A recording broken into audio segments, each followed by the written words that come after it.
In this segment of Under the Apple Tree with Bob Kenny, I visit Michelle Foik, one of the owners and founders of the Eris Brewery and Cider House in downtown Chicago.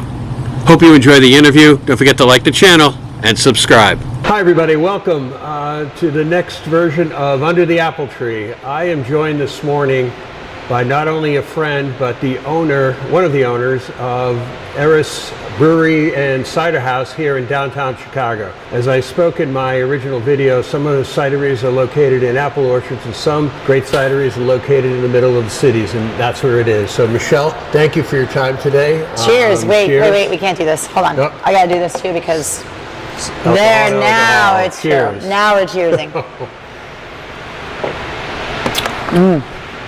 Yum. So, you guys have been open for about 3 years? Actually, 5. 5? Wow. I know. I think COVID kind of forgets those last 2 years. Okay. So, 2018 is when we opened the doors, February of Groundhog's Day. And now, you're in a building that it's spectacular. For those people who haven't been here, absolutely great. Tell me about the history of the building. Yeah, the history of the building is that it was a Masonic temple, and with it being a Masonic temple, it also turned into a Korean church in the late 70s, early 80s, and then we were the third person to purchase the building, so it's only had 3 owners. The Masonic temple was created in 1910. As you can see now through the video, that all of the steel beams that are inside our place are original steel beams, so they're over 112 years old, 20-foot ceilings. It was a beautiful location. We didn't really look at anybody else's location. This is the one that we saw. We walked in and we just thought, wow, it's amazing. From when you started construction to when you opened, how long of a period of time was that? Because I know it was a struggle at a time. It definitely was. I would say, so we bought the building in 2015. So 2015 is when we bought the building. We didn't open until February of 2018. So the building was purchased. We were still putting together our funding. We were still putting together we had a lot of rules to break or mend or bend, I would say, because we were right next to a church. So we had to get an amendment for allowing us to have alcohol right next to a church. We had to lift a moratorium that was in this area for having alcohol. And the other thing that we had to do was we had to talk to the Illinois Liquor Commission, and we wanted 2 different types of manufacturing in one building, cider and beer, because Eris is not only a cidery, but we also produce beer. The name Eris, obviously a Greek female god of chaos. Yes, it fits perfectly. My business partner Katie and I are very chaotic people. If they know us at all, I have lots of energy. Katie's got lots of energy. We work together really nicely, and Eris, the building, the process, everything we did along the way was chaotic and a little mischievous, because Eris is mischievous, you know. And I say that because, once again, instead of hearing the word no, we asked why. And we just kept pushing the boundaries until we finally got some of the things that we wanted to be able to open this location where we are with the product that we have and be able to fulfill our dreams here. And 2 female entrepreneurs opened the place, and my understanding is the architect, the construction workers, etc., were predominantly female? So female owned. Okay. So I definitely would say that, female owned. So architects were a married couple, and then we had our construction, the electricians. Yes, the electric company was a female-owned company. Cool. And then we also worked with a couple other women-owned businesses to be able to help us start out. Actually, our loan came from someone who was a very strong leader at the bank, that she really was excited to work with us because of the fact that we were women, and she knew herself that they don't give out a lot of loans to a women-owned business, especially one at this size. When it's all said and done, you guys also won an award, right? We did. We won 2 different types of awards. One, we award for landmarks award for the architecture, the remodeling of the space, and repurposing of the things that were inside. I'm not sure if you could see it or not, but we reused some of our heaters, so radiators as railings. We opened up our brick walls. We exposed the steel beams. Our tables were made with some of the beams that we kept from the wood. So, and also there's a big symbol of art in our building, which is actually behind me, that was old round circles that were on a water tower that we found upstairs. So there was a water tower upstairs, and the circles came down, and we created a beautiful art piece with the chaos chaos symbol of the 8-pointed arrows. And the other award you won for sustainability? We won, that was part of the landmark. Okay. So that was part of the landmark award. Okay. So the other award that we won was the first year that hazy IPAs came out at the GABF, at the Great American Beer Festival. We won a bronze for our Foik and Haze, which was a recipe we cannot replicate. So we won an award the first year we got here for beer. Amazing. For Not beer. for cider, for beer. And yeah, just to remind everybody, it is Eris Brewery and Cider House. Obviously, under the apple tree, we're going to concentrate a little bit more on this side of the business. What's the percentage of the business that's cider versus beer? It's a lot. Cider is definitely 60, 70%, and then beer is less. In the pub, 60-40 in the pub, but in the market, we do not wholesale our beer. Okay. So we only keep our cider. Our cider is available in cans, quarter barrels, half barrels, and so we really do truly focus on cider. when you started out, as you said, you had to get both licenses. Very difficult to be able to brew and have cider, because I was talking to somebody else recently. He said, we don't have a license to be able to do that. All we can do is cider.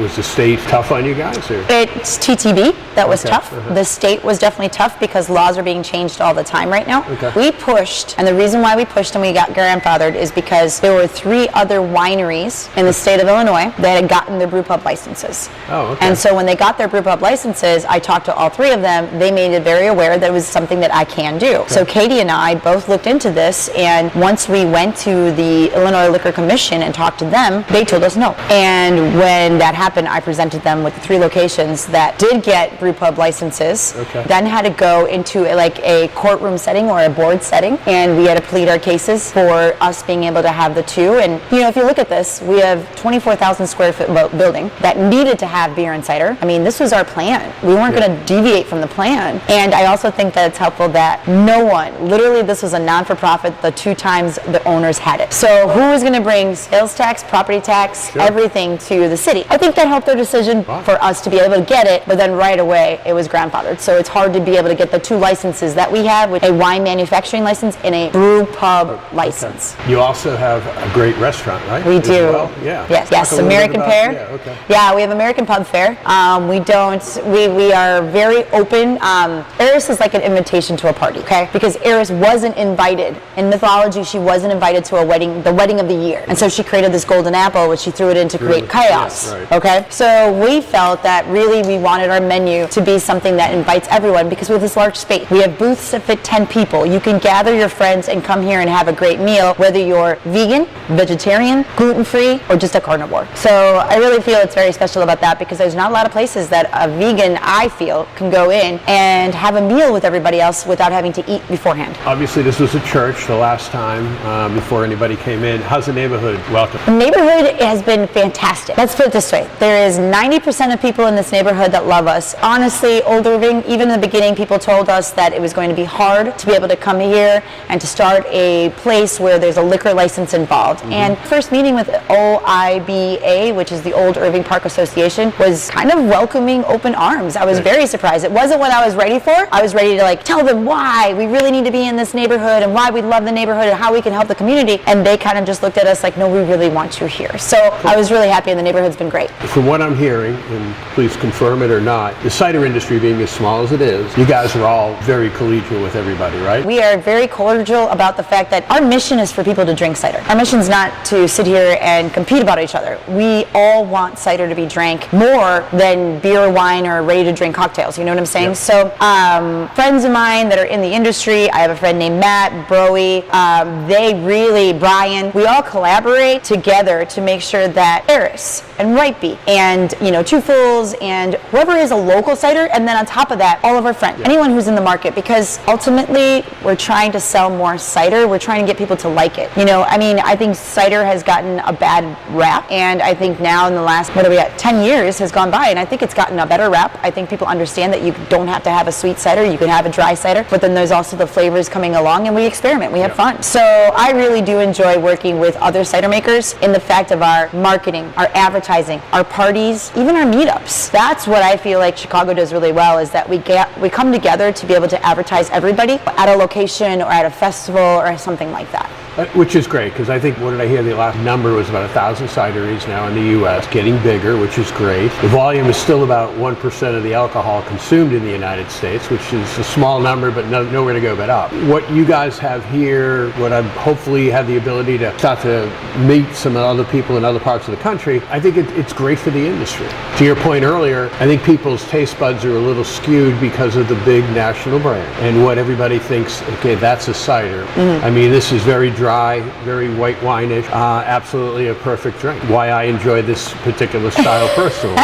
But yeah, I think that there's a huge opportunity for cider right now. You mentioned earlier seltzers, the FMBs, everything in a can, ready to drink, all that stuff. In your mind's eye, did that hurt cider? Because it came in so big as something brand new, and cider was at that point, I think, was on a growth pad. And I was just wondering, I mean, the store shelves didn't get any bigger. I do believe it hurt a little bit. I also feel that it hurt because of the idea that the seltzers came from breweries. And it was a way to compete in a gluten-free area. And breweries are always going to be like the most popular because people still love their local breweries. And it was always that way because they didn't understand what cider is. I mean, most of our ciders here are cocktail ciders. I mean, we're adding mosaic hops to blueberries. Strawberry and rhubarb, I mean, that can be a cocktail. Just add gin, add tonic, or add gin, add vodka, add whatever you want. So we are making the cider for a cocktail mixture. So, but I do understand. Staying on that point right for a minute. Do you think the cider world, everybody in it, has done enough to let the world know that these are great bases for cocktails?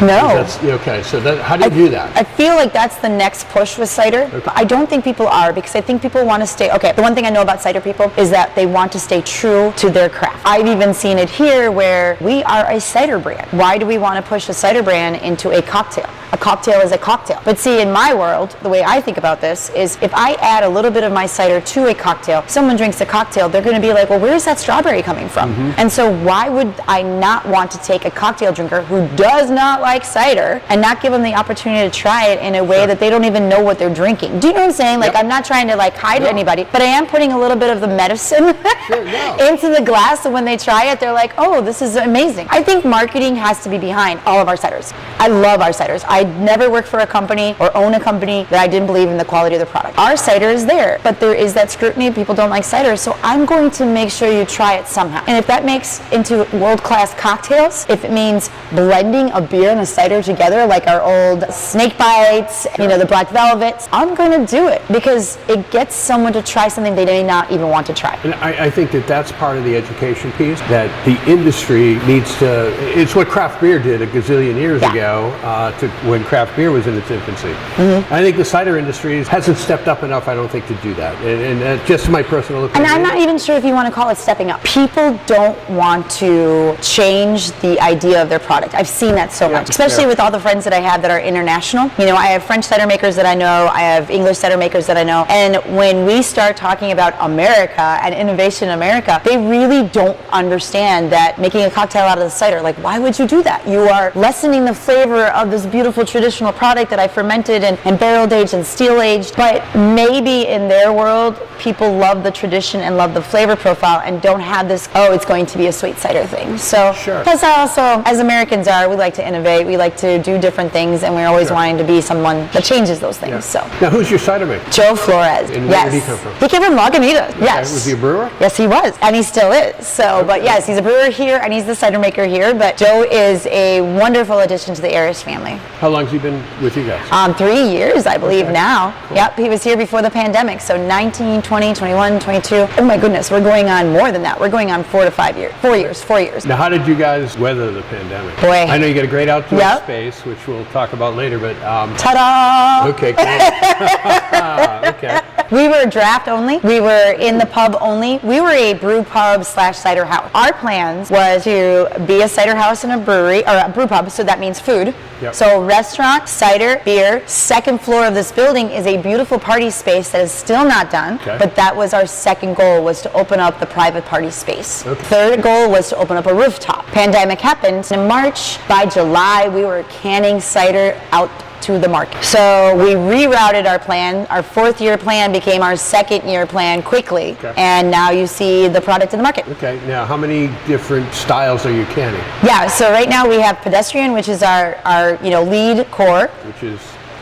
Correct. What I'm drinking. Delicious. Yeah, thank you. And then we go to our blush, which is different cherries. So it's going to have tart cherries and sweet cherries. So it's a nice blend, so it's not going to taste like Robitussin or medicine. And then our Van Dam Mojo is kind of like our homage to beer. We use mosaic hops, and then we add the blueberry to it. So it's got this beautiful aroma of mosaic hops and blueberries, and then this nice dry finish because of the hop oil. And then we do a line of seasonals. So this time we have our Straw Barbarella series. So our seasonals is always some kind of like crafty, fun, culinary kind of cider, and this is like rhubarb and strawberries, just like you would get in pie, but we're still not as sweet. Okay. So we're doing the rhubarb, really gives a nice tartness, and the strawberry this year, which is better than last year if you ask me, there's more strawberry flavor coming out of this one. Cool. Now, this big boy. This is our apple ort. So some of us at Eris have this love of Malort, the Chicago-based liqueur. Yes. God bless you. I know, thank you. And we are, actually, Joe Flores is a really good friend of CH. And the distiller there said, hey guys, we have some Malort barrels. Would you like to use them? And we jumped on that quickly. Malort has this really interesting alcohol flavor. It's a digestive, but it also to me, I enjoy it. I really do. It's like grapefruit pit. It is. It's the whites of the grapefruit. That's what it tastes like. I know, you don't really believe me, do you? All right. No. That's what I think it tastes like. So when you throw something citric like that into, and you leave it in the barrels, and then we throw our base cider into that, it really does evolve into this beautiful oaky, citric, grapefruit cider that is phenomenal. And we're doing it, it's been about 3 years now that we've had a line every year. How long does it sit in the Malort barrel? So normally it's anywhere 6 to a year, 6 months to a year. So acidity from the apples itself is higher than beer. So sometimes, depending on how much Malort is in the barrel and how oaky the barrel is, we could extract a lot within 6 to 8 months. And so we don't need to go a year because then we over tarnish the whole barrel. You talk about your brands a little bit, and you have more brands in this in-house, right? We do. Draft or? Yes. Yeah, okay. We have a whole Chaos series that we created even for wholesale. So they're very limited. Those are the ones that Joe and his team, Jimmy and Mark, get to have fun with. Okay. Cool. So we've done anything from something called Punks, which is pineapple upside down cake. We don't do a lot of sweet cider. So when we do have a sweet cider, it's still on the drier side than most sweet ciders, but we definitely know that it's a flavor that you can at least say, oh, I've tasted that before, so now I get it. Right now we have Melanescence, which is a honeydew cider, which is fantastic. We have Pair It Up, which is pears. So fun things that we did. We have Vanilla Orchid, and that is using a Violation Teas, which is a woman-owned company here in Chicago. She gave us a jade green tea that we mixed with vanilla and our almost like a pedestrian cider flavor profile. So it's really lovely. It actually gives it some tannins. We don't get the apple tannins, but you get the tea tannins in that particular cider. Sure. Yeah. So are those draft only or are those? Draft only. Okay, cool. Draft only. Okay. And we do bottle like this inside of our pub, but nothing out to wholesale. Okay, so the basic pieces that go to wholesale are these. Okay, awesome. As a consumer, where do I find it? Oh my goodness, you find them almost everywhere. We've been very lucky to have Whole Foods behind us, Binny's. We have Jewel Osco, but I think my favorite parts are, bottles and cans and beer on the wall and all the local guys that have been independent bottle shops and can shops forever. Bitter Pops carries us too. Sure. So you can find us. And then now, this year, we're really trying to open up bars and restaurants. Just Chicagoland or? We are state of Illinois. Okay. Sort of. We have a little scattering in Rockford. We have a little bit more down south in Bloomington, Springfield. But we're just Illinois right now. Are you planning longer term to be outside, like a regional? I hope so. Plans are that way, but we do have a tank we just put in, an outdoor tank. So it hasn't been commissioned yet, but with that being said, instead of getting 4,100 gallons every month, we'll be getting 5,500. Okay, full tank. So, yep. Yeah, okay. Awesome. So if we could do that, and we are keeping our wholesaler Heartland, but we're also moving on to Lakeshore. So we're going to be working with both distributors. So that's the first time we've worked with 2 different distributors in the city and in the state of Illinois. Great. Obviously, you don't press apples here. You get all your juice from? We get all of our juice from Peterson Farms and also one other orchard place, River Ridge. Which are in Michigan? Michigan. Okay. All of our apples are going to stay Michigan. Okay. We definitely wanted, that's the only way we can stay local with outside of being a local business in Chicago. We could get our apples from Virginia or somewhere else, but I feel that as local as possible is the best. And Michigan's a great place to get apples. Yeah, one of the top 3 apple growing regions in the country. Exactly. And all year round, right? They are able to They provide. do. They press all year round, and we're able to produce those apples all year round. Cool. So we're very lucky to have that also. And that's one of the questions people ask us about our cherries. Where do you get your cherries from? Where do you get your blueberries from? You know, I wish we were able to say we get those from Michigan, but there is not enough blueberries or cherries in this region to be able to contract all year long. I know there's some producers that are able to get those cherries and press them, but then they have a limited supply of that particular brand, and then it goes off the shelf until you get the new press. We wanted to keep all of our ciders, because our ciders are so introductory ciders, and we haven't really gotten to the next step of where we could do a limited version of fresh press when it comes to fruit. So we've been using Northwest for our fruit. Another great fruit producing product. Exactly. Great fruits. Exactly. As we sit here, I know you mentioned phase 1, phase 2, phase 3, and that kind of got blown up with COVID. Yeah. 5 years from now, what does Eris Cider look like? Ooh, 5 years from now. 5 years from now, I'd love to have that special event room ready to go. So it would be beautiful for weddings, gatherings, Sure. corporate parties. 5 years from now, I think it'd be fun to be able to be in a couple different states. And lastly, I need to take a break. So in 5 years from now, I don't want to be working as hard as I am right Awesome. now. But, and I mean that in the kindest way. Opening up your own business is not as easy as everyone thinks. Sure. We did bite off a lot when we bought the building, and COVID came by, you know. Yep. Still here. I am still here. We are still here. We Yeah, are still here. absolutely. And we are making our way step by step. And this year, first of all, this year is all about getting more momentum in wholesale. So we got that, and the patio. The Yep. patio, definitely the patio is one of our highlights. I've heard from a lot of neighbors now that, oh my God, wait till their patio opens. So we are now flipping from an indoor winter spot to a summertime, oh my God, we gotta go. When's So, it open? It's open now, kind of. Okay. But we are going to reopen everything in the next month when the weather is much better. But we are open now. Okay. Yeah, no, I was sitting out there earlier. It is very nice. It's huge, which It is is. great for being in the middle of the city to have a facility that big. Exactly. Yeah, Exactly. great. And we're right next to the Blue Line. So we have Okay. the Blue Line stop, which is Chicago's transit. So Blue Line stop and a metro stop coming from the northwest suburbs. Okay. So when we first opened the doors, we had a lot of people from the northwest suburbs jump on the plane, jump on a train, Awesome. come here, Yeah. and experience Chicago without having to go downtown. Yeah.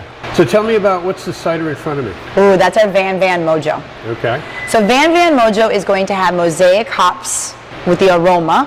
So what we do is we ferment with the hops, and we create this beautiful aroma with mosaic, and then we add blueberry to it. Delicious. So do you see, like, none of our ciders, you had asked for a dry cider. Yes. And I gave you a dry cider. Yes. But do you see where this is also a dry cider? Yeah. Again, I think people's taste buds are a little skewed. My previous life, talking to people, do you drink cider? No, it's too sweet. Right. They don't understand it doesn't have to be. It can be, absolutely, but it doesn't have to be sweet.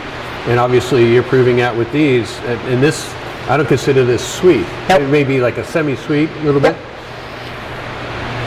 But absolutely delicious. It's not as dry as this, which Correct. is really Correct. my forte with the cider world. The fun part about this, though, is the base on this, before you add the blueberry, is drier than the pedestrian. Really? It is. Okay. Yep, because that's just the base cider Yeah. itself, which is Yeah. already 0 bricks, Yeah. and then we add the hops. And 0 bricks means to the uninitiated? Sorry, it means the amount of sugar that is available in a liquid in our sense. So there's no sugar. So there's no sugar. It's all been fermented out. Yeah. What else? What else do you want to tell me about you guys? Oh, your partner. Yes. What's her background? Yeah. You guys got together to be able to open up a facility like this. Yes, for sure. So when I was working at Revolution Brewing, I had met a gentleman by the name of Nunzino Pizza.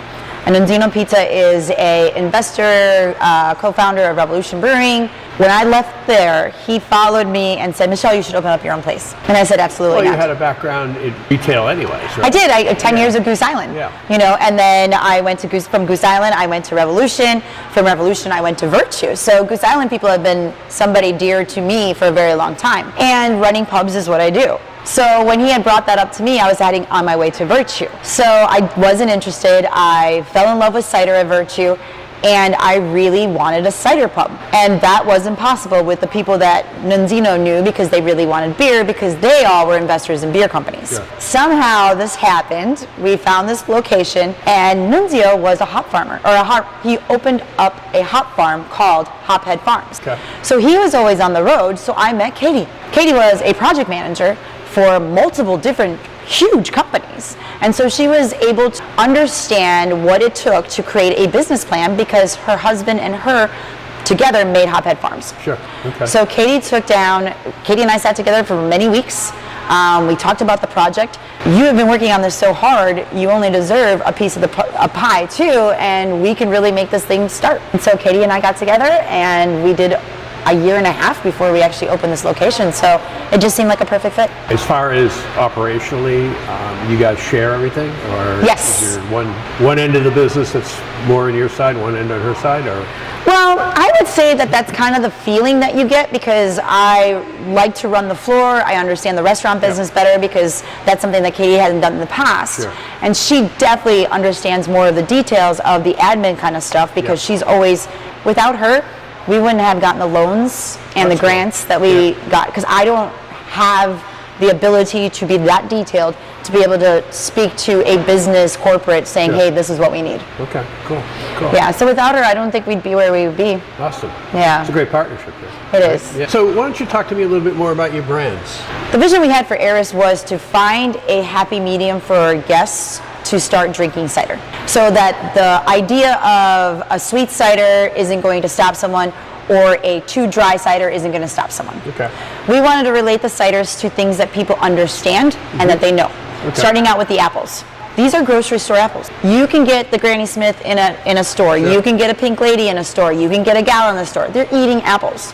So that's the first part of this movement here, is that I wanted to relate people with what they eat in the grocery store, and then let them know, hey, we can make an alcoholic drink that's really fantastic with low sugar, in a sense, for you to try. And so when Pedestrian came out and saying that it called itself a Granny Smith apple was fantastic. Is it 100% Granny Smith? No, but you drink this and you know what you're biting into. Sure. You're not biting into a Honeycrisp. So we start with the apples first and let people know they're Michigan, they're grocery store apples, they're things that we relate on your kitchen counter. Okay. And then from there, we want to go a little bit more on flavor profile. So our fruit ciders, because our fruit ciders are really interesting, and it also helps people to understand what blueberries are. Now, if you're a beer drinker, you already know what Mosaic hops are, because there's so many beers that have Mosaic hops. So the Van Van Mojo turned into a Mosaic hop with blueberries. Okay. Cherries, everyone loves cherries. Bringing in the sweet and the tart cherries, though, is a good mix. So we wanted to do that with our blush. Keeps the sweetness down, right? Correct. It keeps the sweetness down, and it also brings a little of the tartness up too. Sure. And then straw barbarella. I mean, who doesn't love a strawberry rhubarb pie? We made a seasonal called Peach and Bong, which is peach and basil, which was really delicious, and it was more of a cocktail, a mojito, things like that with peach in it. All of ours are really elementary. I feel like once you start drinking ours, then you get a little bit more perceptions of what ciders can be, and then you could step into the other categories of heritage, or someone that's blending with bittersweet apples, or adding Brettanomyces, or adding something else to it, because then you have a base of what everything tastes like and moves on to the next tier of interesting apples. Now, do you list on your cans dry, semi, We do. sweet? Yeah, okay. Yep. And we haven't gotten the sweet yet in our cans. We're a little afraid of, so we're not there yet. We don't have all the equipment the big cideries have, so. You're not the only person to tell me that either, about the explosion factor, which is real. Cool, that's great. But yeah, I mean, people need to understand you can start. I mean, that's why people started with craft beer. Yeah. I know I did. And I think that that's what the cider world offers. And as we said earlier, I mean, an orange juice as a mimosa would be absolutely outrageously great. We do amazing cider mimosas. Yeah. We do the Pedestrian, and we add the one with blush too, because the blush gives it a little bit more sweetness when you add the orange juice, so it's like cherries, orange, and apple. Awesome. Yeah, so. Now you have a frozen machine or two? We do. We have a couple of slushies now, so we're doing our cider slushies. And explain that. Yeah, for sure. So cider slushies are cider. The base of our slushies is cider, simple syrup, and then you get the slushie. Okay. So it's very interesting, because people don't want sweet things, but the only way to make a cider slushie that tastes good is by adding a lot of sugar to the slushie. No one can actually say Eris doesn't make sweet ciders. But on a hot summer day. They go down like crazy. Oh yeah, great. It is so nice to see. It's fun to see. People enjoy slushies. It's one of the things that people gravitate towards. Sure. Michelle, can you tell me, what kind of events do you do that help bring people into Eris, or for maybe the first time to see Eris? So in our four walls, we have a lot of fun creating neighborhood gatherings. So we have this event, that's a one-day event that we bring in other people from the neighborhood.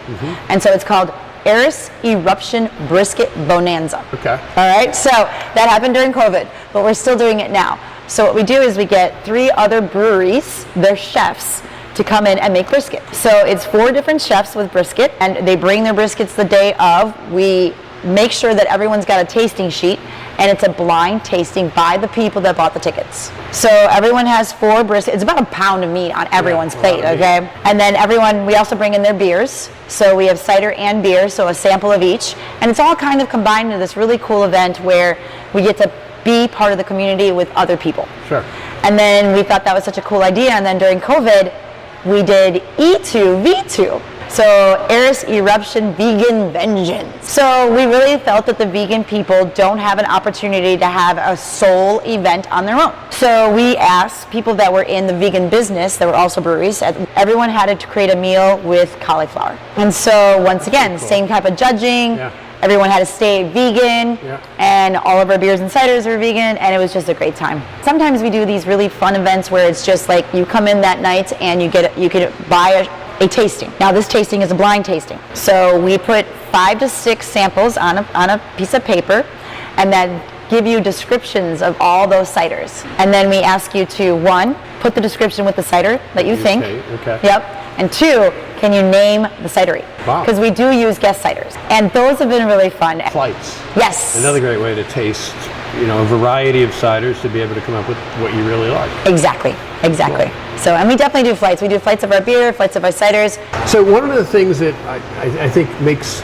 cider a little bit different from beer or the spirits world is that whole idea of better for you, whether it's less alcohol, whether it's less sugar, et cetera, et cetera. Is that a big play for where the future of cider is going? I think it takes the supplier or the producer to be able to understand how to market the cider. Eris, fact is, it's less sugar. The only sugar that you have in our ciders is coming from the fruit itself. Pedestrian has sugar. As much as we add apple to it, that's what you're getting, is sugar from there. The sugar from the blueberries, the cherries, the strawberries, the rhubarb. Less sugar, absolutely. We're not adding cornstarch. We're not adding extra sugar to have a higher ABV. We're not blending or sweetening anything with sugar. 2, is it lighter than beer?